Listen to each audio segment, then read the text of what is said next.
The U.S. expanding the 50% steel and aluminum tariffs onto more than 400 products, including wind turbines, cranes, appliances, EV parts, other heavy equipment.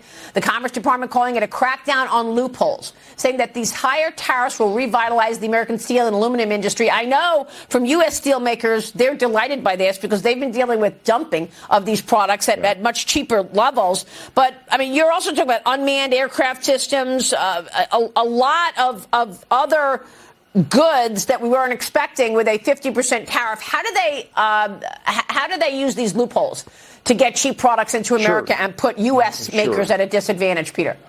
So in the beginning, before the Trump steel and aluminum tariffs back in the first term, back in 2018, they dumped steel and aluminum full stop. Okay, so when Donald Trump put the tariffs on, what they began to do, Brazil, Russia, China, all the big steel producers, is they start to take the steel or aluminum and turn it into downstream products. We call that derivative articles, right? So to evade the core tariff. So it's a strategic game. There's a lot of moves in the game. What we're doing is we're anticipating what they're doing.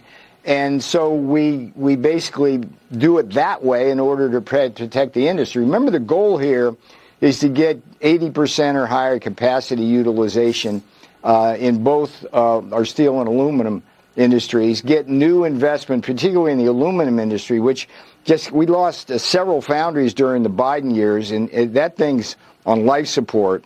We need to bring them back for national security purposes. And we can't be doing that if they get around the tariffs by just making the steel and aluminum, morphing them into derivative products. So that's what that's all about, Maria.